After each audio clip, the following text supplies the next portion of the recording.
Hi there, I'm Steve Nygren, founder of Serenbe. You know, for a lot of Americans, life just isn't working the way it should. We're more stressed, anxious, and disconnected than ever. Many people feel left behind by the economy, let down by institutions they once trusted, and overwhelmed by the scale of environmental challenges. Much of this comes down to something simple: where and how we live. When we reinvest in our communities and rethink the way we build and connect with one another, we open the door to healthier, more meaningful lives, not just for ourselves, but for the future generations.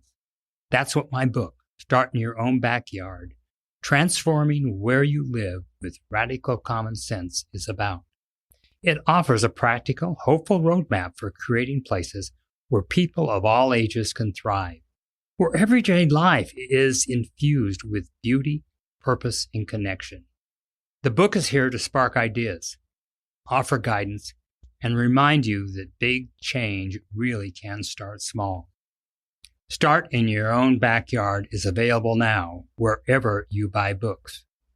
Sometimes the most powerful thing we can do is simply begin right where we are.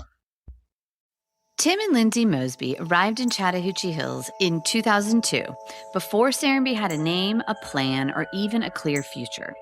At the time, they were living in Atlanta's Candler Park with their 1-year-old son when a spontaneous weekend at a small bed and breakfast run by Steve and Marie Nygren changed everything.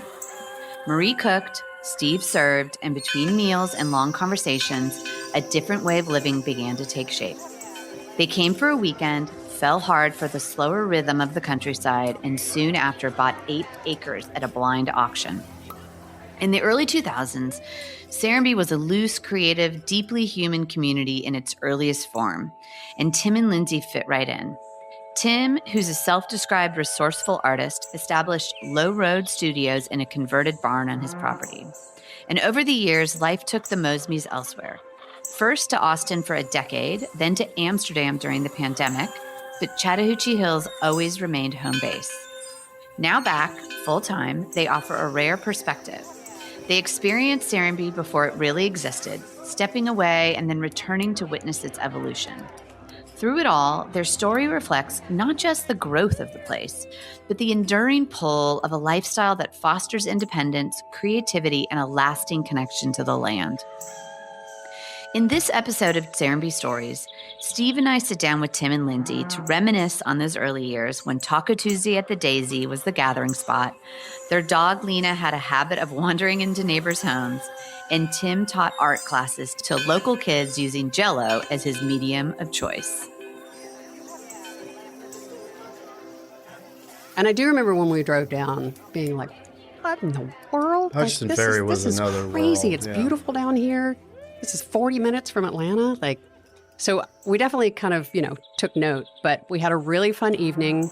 There may or may not have been midnight jumping on the trampoline, possibly. But woke up the next morning and went to breakfast, and you and Marie served us breakfast. And I remember looking over at Tim and being like, we could do this. Oh, we could totally do this.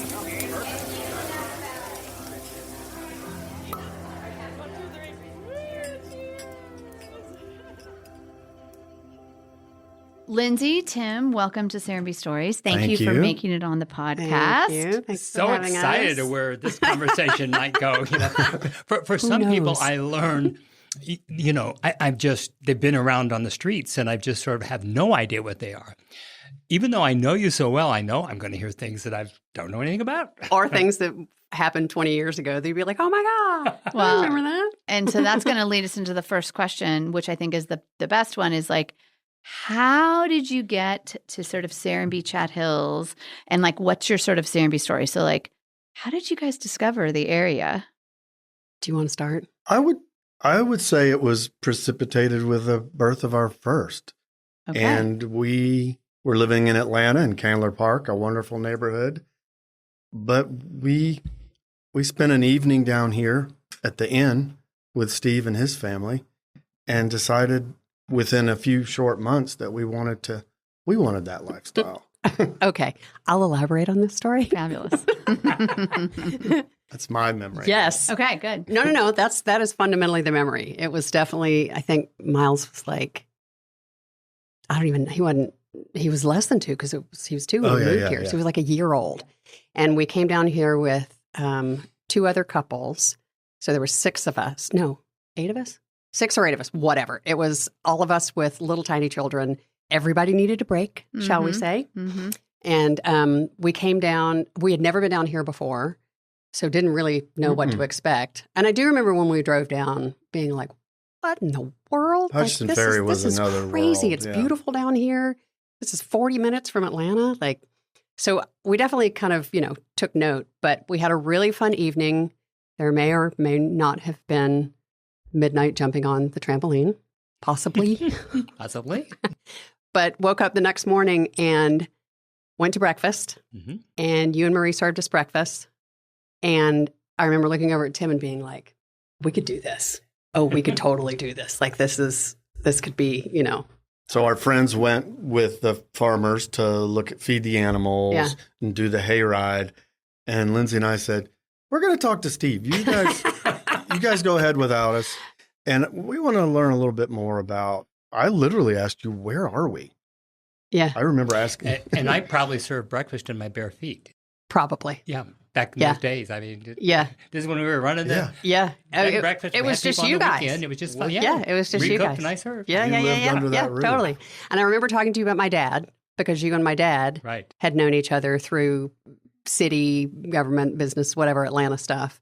And I had worked at Daly's when I was 17 years old, just one of the original peasant restaurants, when I was 17. And so I was also reminiscing about, I don't know if I ever saw you at Daly's, but anyway.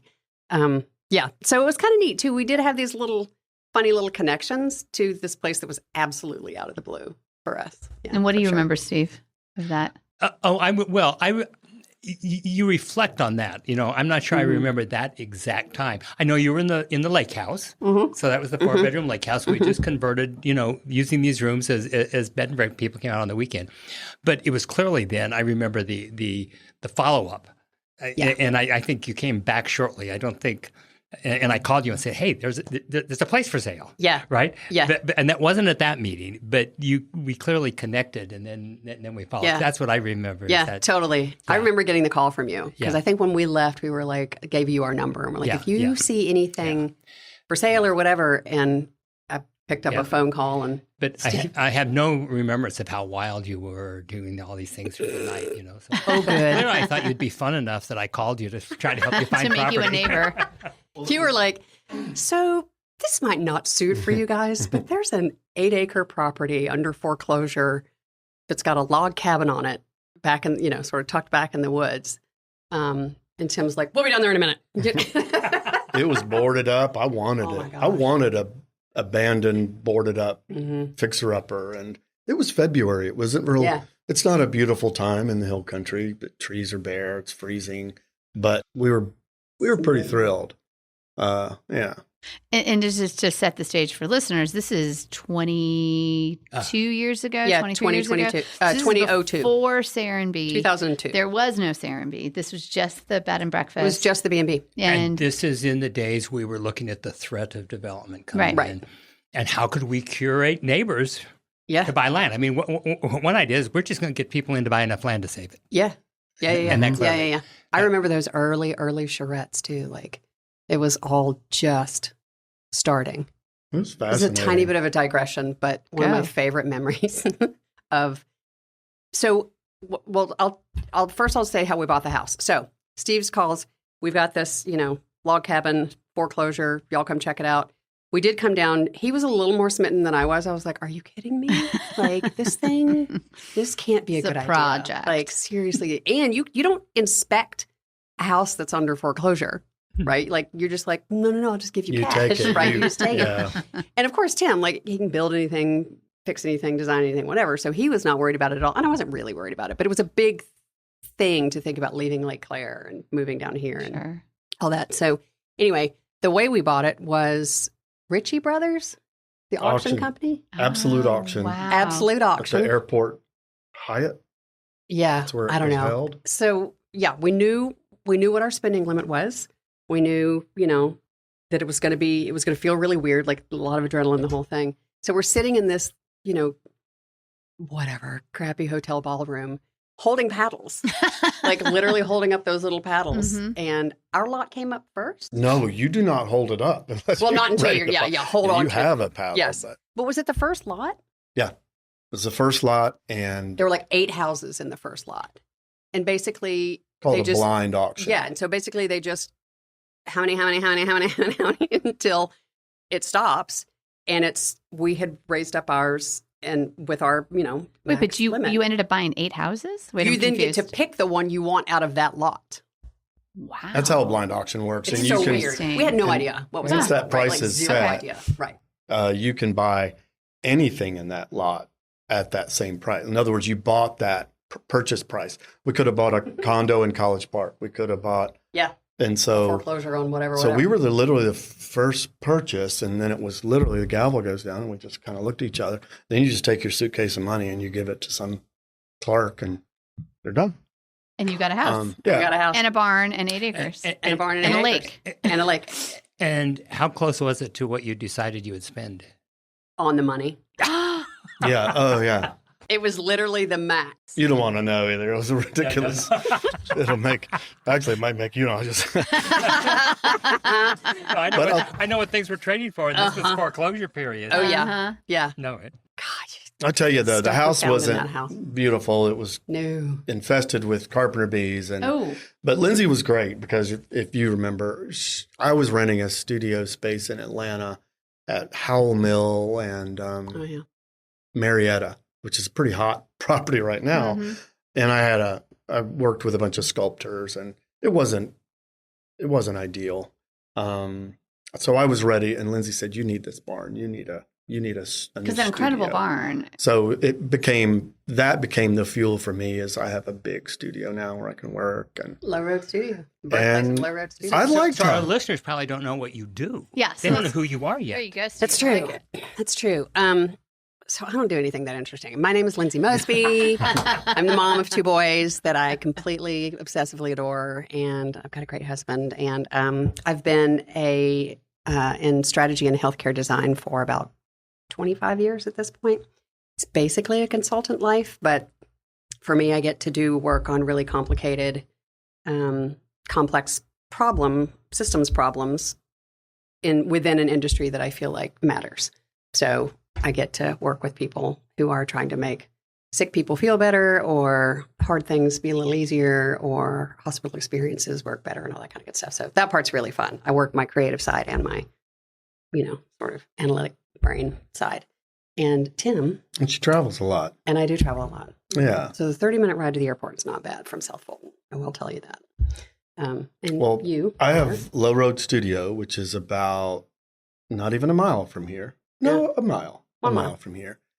And it has been a wonderful, facility for me. For one, it's been close to Serenbe. As Serenbe started to have a population, those people became clients. And I built lamps for people. I built furniture for people. I built John Graham's front door. Desk. I built John Graham's front door. Right? Didn't you do the refrigerator front for Karen? So I really... Yeah. But I think for our listeners, you would I would describe you as an artist first. Yes. Certainly, yeah. And then someone who does all these useful projects that have an artistic... But it's like a ready-made, a painter, but then sort of these ready-mades, if you will, that rolls Tell on your the art sculpting. origin story. I'm a resourceful artist. I am resourceful. I've gotten even better. But how did you get into art? Yeah. So I have a degree in fine art. And I've traveled extensively to Italy, and that has been an inspiration for me just because it's not just artistically, but agriculturally. I mean, Tuscany is perfect. Marriage of man and landscape and agriculture and farming.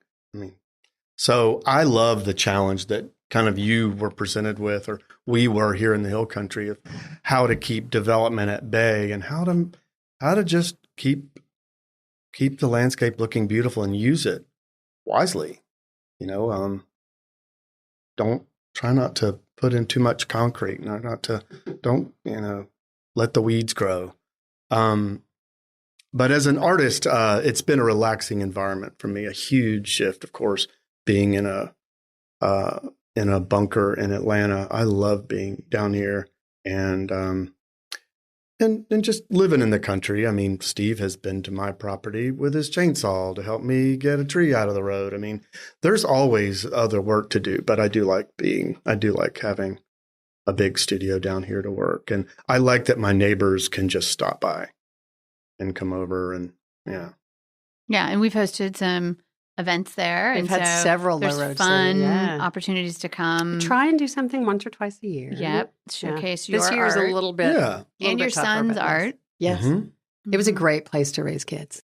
Yeah. It was a Yeah, great place to because raise you kids. arrived with a Two-year-old. two-year-old, and now Yep, and now, oh my gosh, we arrived with a 2-year-old. 3 years later, had another one. So 2 boys, Miles and Isley. And now Miles is 25 and living in Austin, Texas. Started his own business in landscaping and hardscaping about 3 years ago.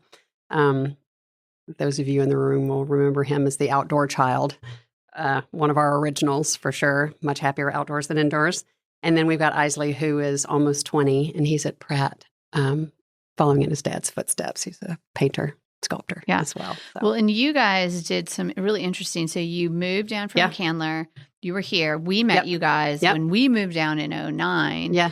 And our boys all went to the Montessori. We all started the Montessori. We did start the Montessori. Yes. We bought those supplies and actually, it was them. Dallas's basement first. Yeah, it was a basement. I don't know if that's legal or not, but we were down there, 12 kids or 11 kids. It's a long time ago. And then that was the precursor to what the Terrace School is now. Obviously, whole different ball of wax. Sure. But then you got through work. Yeah, in sent out to 2011. Amsterdam. Well, and in 2011, we actually moved to Austin, Texas because I got a job with Frog Design. Yep. Really, really amazing studio. Tim knew Austin from friends, and it was just sort of one of those things where it felt like, I feel like we should do this. It's like an adventure. We're a little wanderlusty anyway, right? Like, this is home. Our place, Low Road Studio, our cabin, that is home. Period. But it's afforded us the opportunity to always have that to come back to and also be who we are, which is we want to go check this out. We want to go check that out. So yes, we lived in Austin for a little over 10 years. And then I got a position as a strategic design lead for Philips Healthcare. And so we moved to Amsterdam. We were there for just under 2 years, which was really wonderful, but it was during COVID. Yes. So it was a little tough. Isley came with, and again, it was a little tough, but I don't think any of us would change it. We would say it was absolutely worth every bit of it.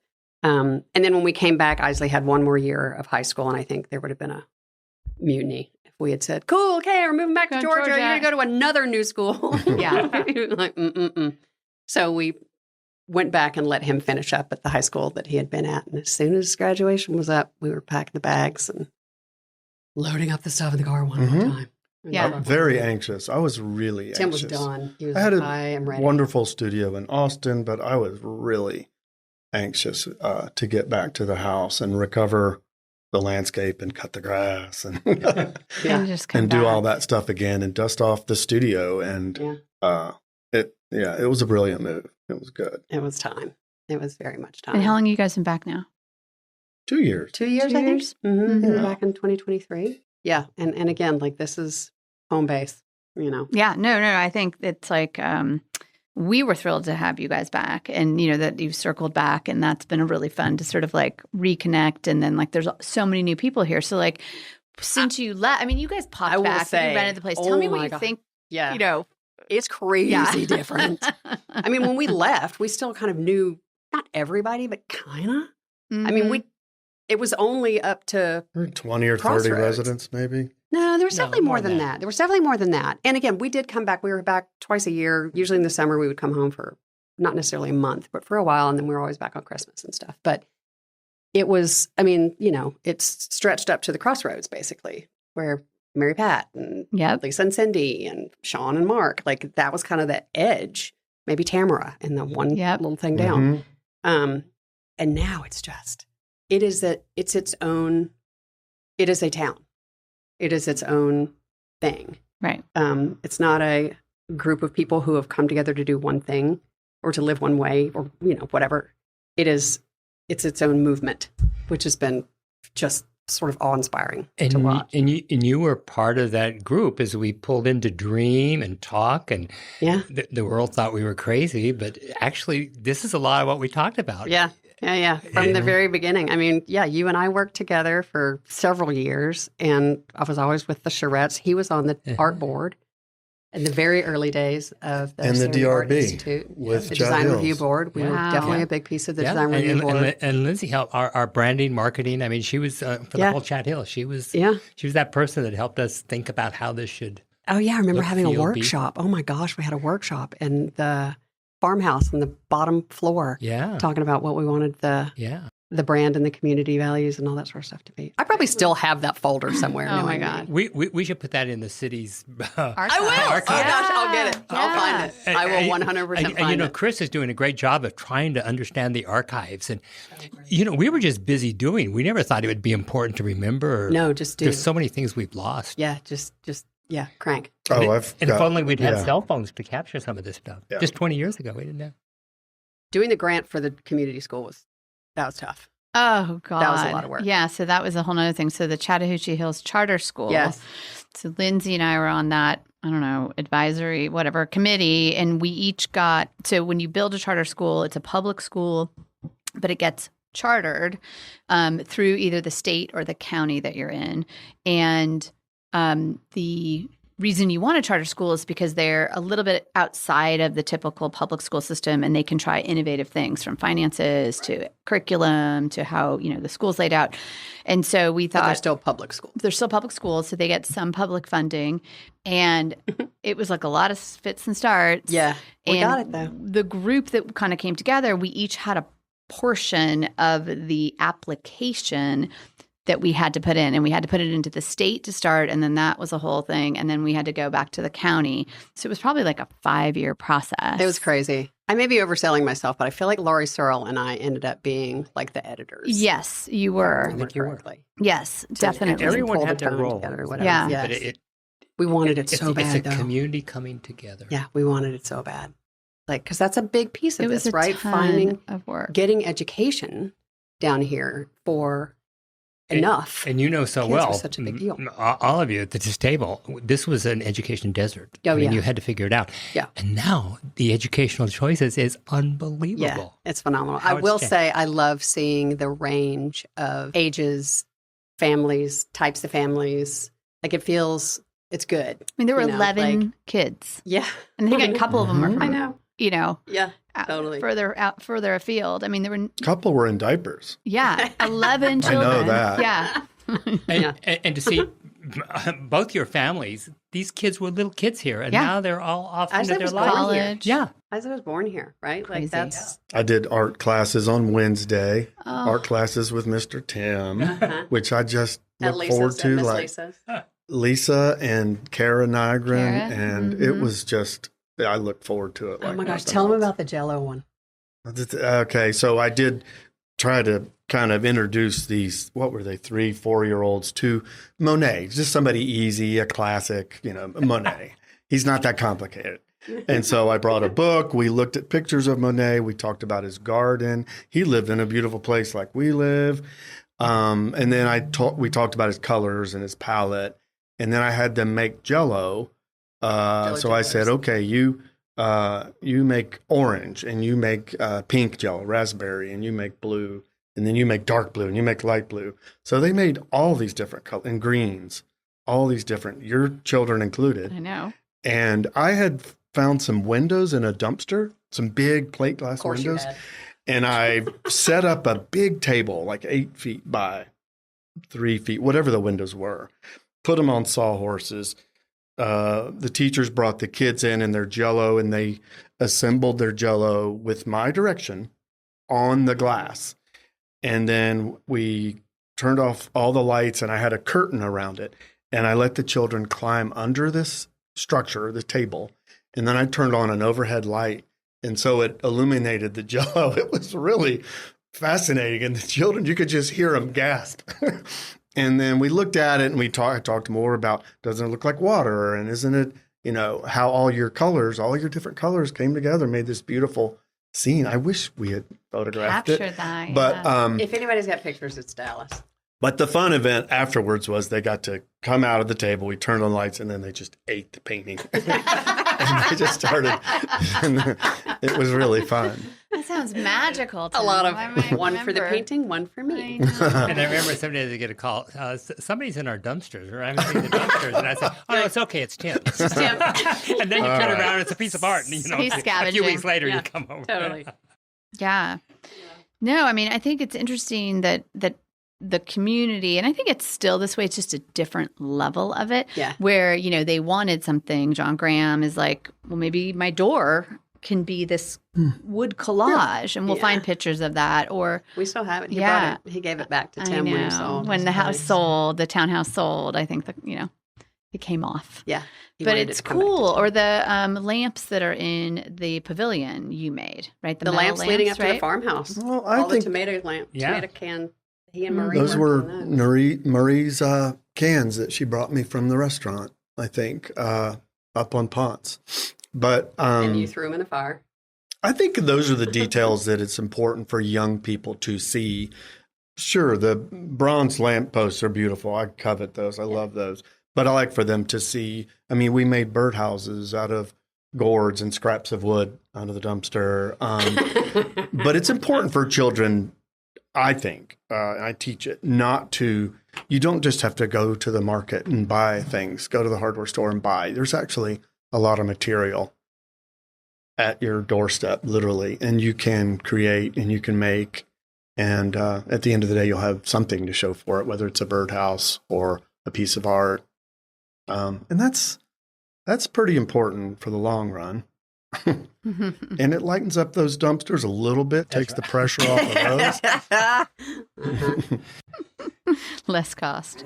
So what else? So what other interesting things, highlights that you... I guess, so there's two other things that stick in my mind. One was that we constantly got a call. Tim, Lindsey, Lena is over here again. Oh, gosh. We'd be like, oh, God.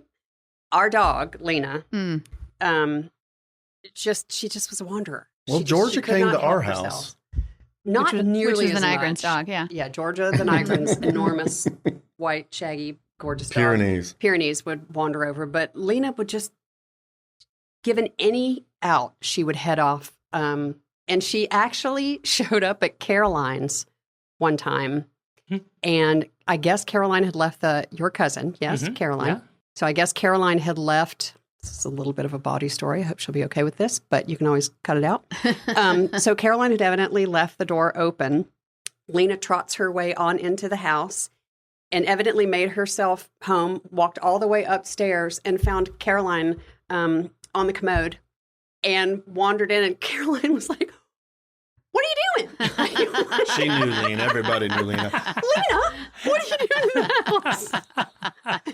And so, so Lena was either that or she was trying to find all the workers' trucks so she could eat tamales. She whatever associated the daisy as many dogs would with little base. tidbits, and Another whether home it's base. a small child dropping his sandwich on the sidewalk to tortillas on the edge of the property. But And you got to meet more neighbors. Oh, yeah. Exactly. So, but it was just constant. It was at least once a week.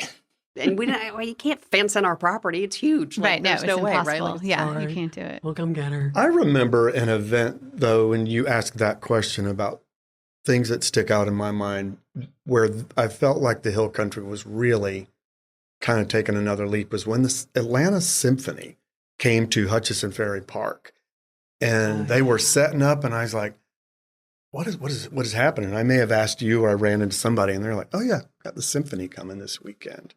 And it was fabulous. And I don't know, and that was really cool because it wasn't just Serenbe, it was everybody and around. You could be from Fairburn, you could be from Douglasville, and come on and listen to, Free. Who doesn't want to hear Star Wars played by a symphony? And the entire symphony. Yeah. 3 years in a row we did that. Yeah, that was amazing.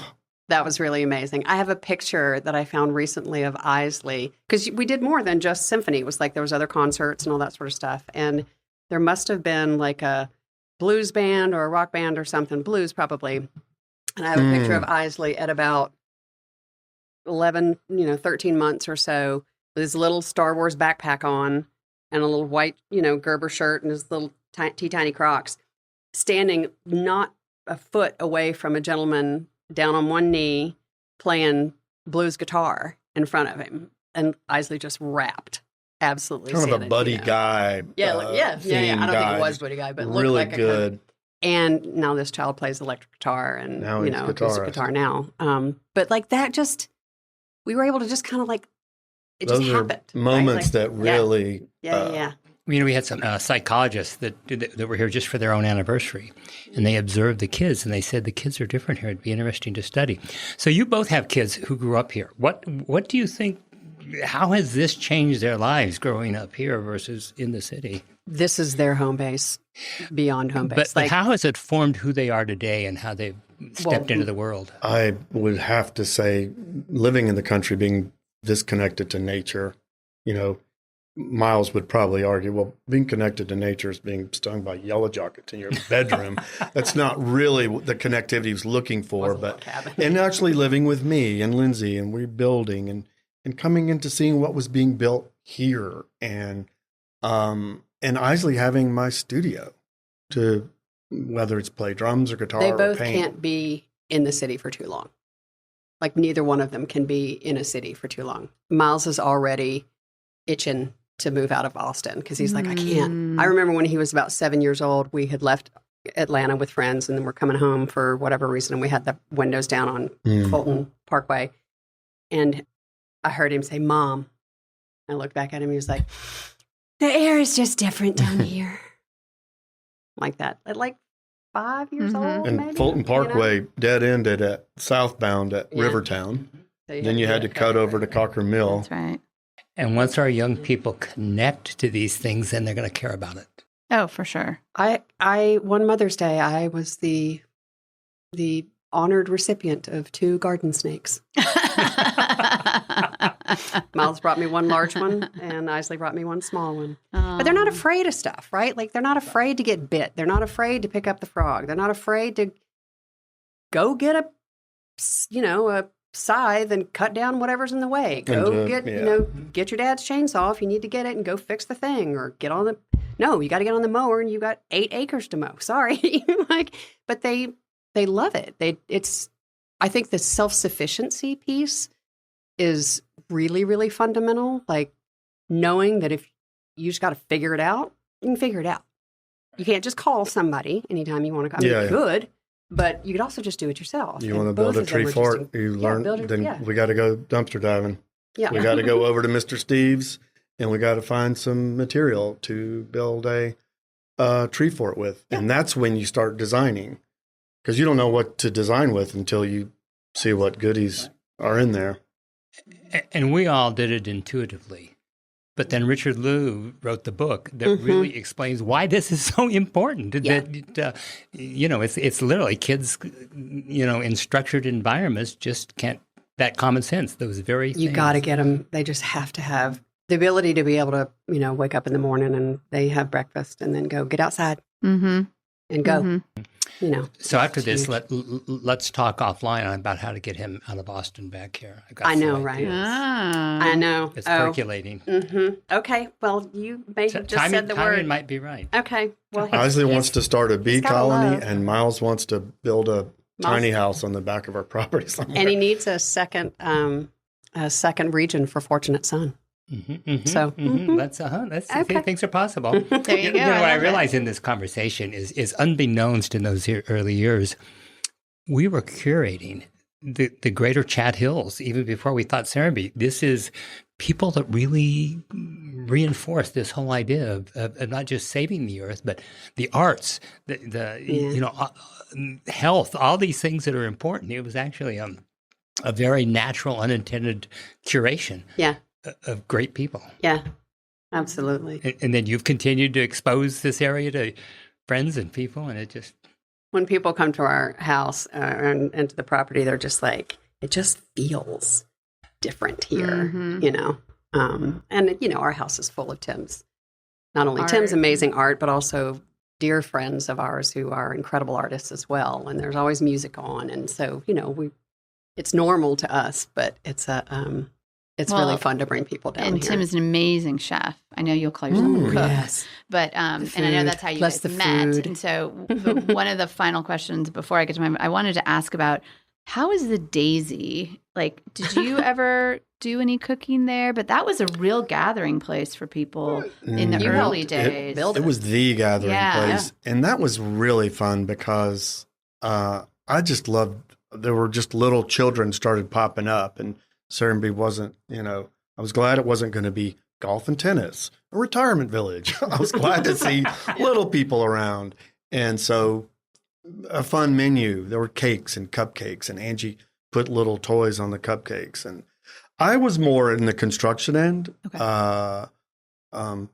Paul Bardos had hired me. That's right. So you did some of the fine stuff at the Daisy, and then the sign that hung out forever, the little box that was Tim's handiwork, and the mural, fun stuff, and the frame that sits by the bathrooms today. Tim built that. Yeah, I built the showers. Kind of billboard, Mm-hmm. I really enjoyed it. I mean, who wouldn't want to work a mile from home and do that kind of work and just seeing the community? It was really Taco Tuesday.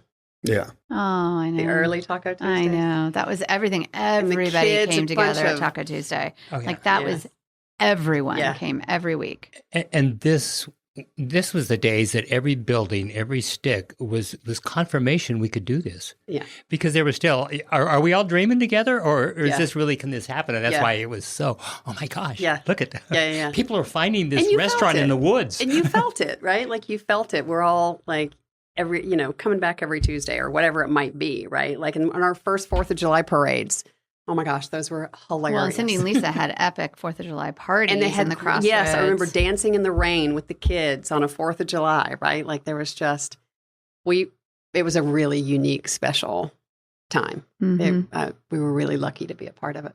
Sure. I didn't even get to the Ryan Gainey story. That's one of my favorites. Oh, well, tell me. So tell me about the Ryan Gainey story.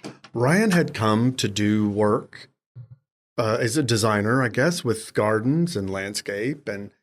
But I'd never met him, but I was working at the Daisy. I was building. I had a tool belt on. And he had a driver in like an old model Studebaker, like a really beautiful vintage car that came up and just right in front of the Daisy. And he hops out, and he was looking for Marie Nygren. And I said, well, she's up at the house cooking lunch, or a dinner for tonight. Well, how do I get there? And he said, why don't you get in this car and take me there? So I got in the back seat with him and his driver, and he told his driver, get us to the farmhouse as fast as you can. He said, show Mr. Tim what this can do. I don't remember his accent exactly.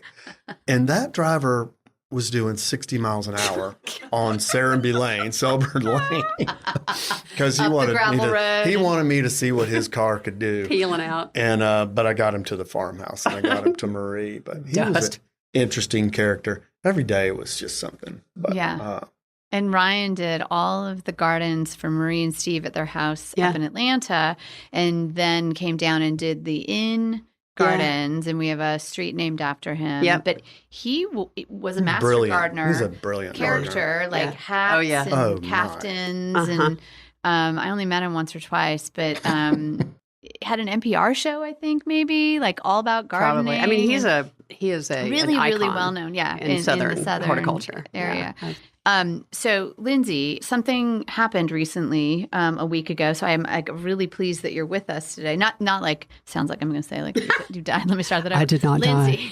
Lindsey, but you had surgery a week ago. I did have surgery. You donated a kidney. I did. Can we talk about this for a minute? And you're here with us in person, looking amazing. Well, thank you. I did. So one of my dearest friends from, freshman year in high school, a woman that I've spent countless hours with. We hung out together as kiddos. Our kids have grown up together. We have vacationed together. Just one of my very bestest. And she has type 1 diabetes, and her kidneys decided that they were just done. They'd had all the fun they could stand. She sent out a call a couple months ago for whoever might want to see if they could be a donor.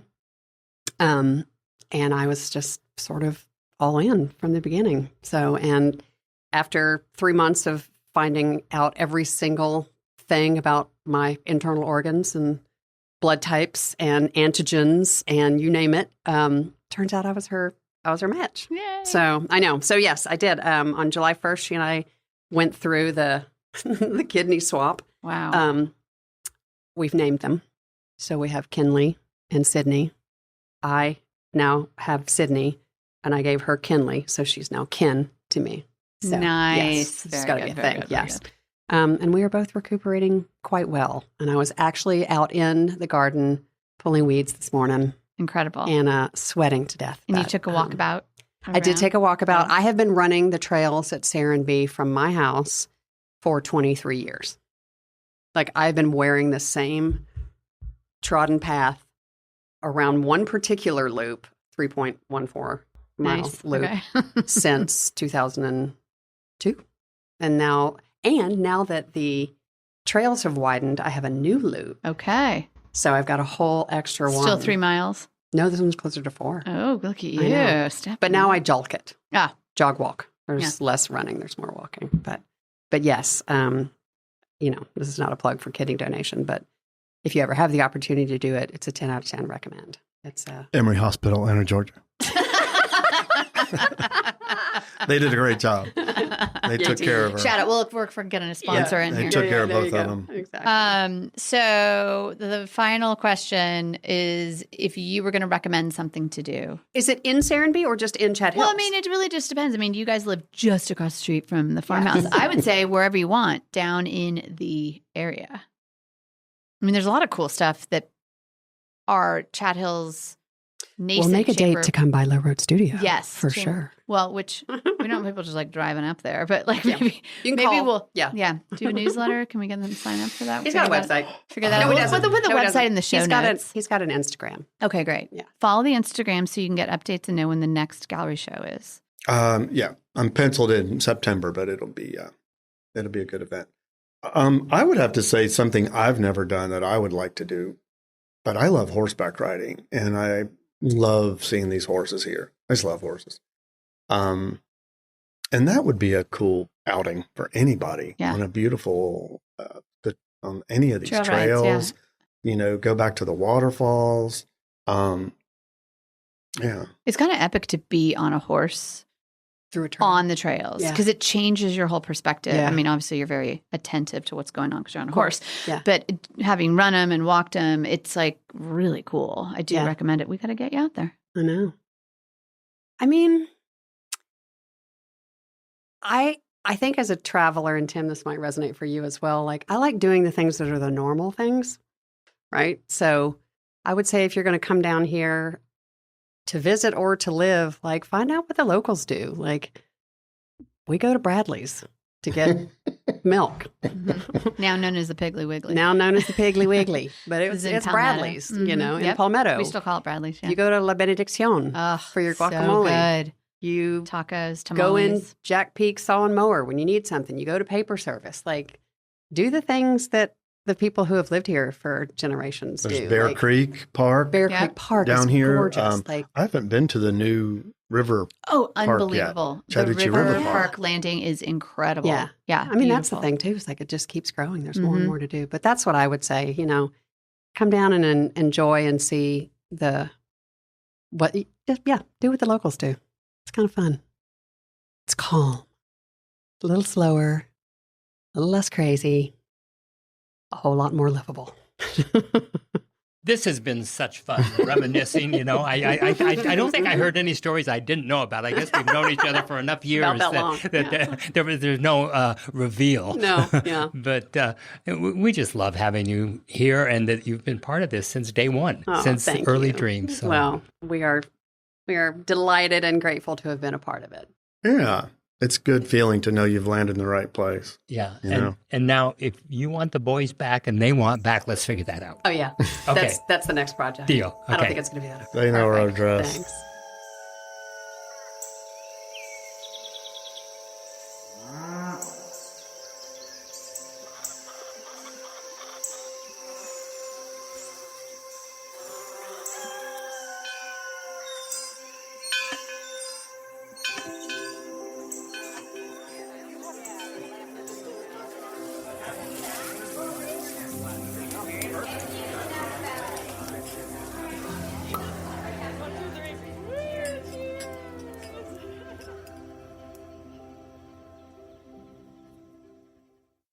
The Inn at Serenbe is a luxury retreat tucked away in the rolling countryside just outside Atlanta and just minutes from Hartsfield-Jackson Airport. With over 1,000 acres to explore, you'll find preserved forests, a wildflower meadow, and over 15 miles of scenic hiking trails. Whether you're exploring the animal village, lounging by the pool, or enjoying a fresh farm-to-table meal, there's no shortage of ways to unwind at the Inn at Serenbe. Use code Serenbe Stories when you book online or over the phone and receive 10% off your next stay. The Inn at Serenbe offers endless ways to connect with nature and create unforgettable memories, so book today.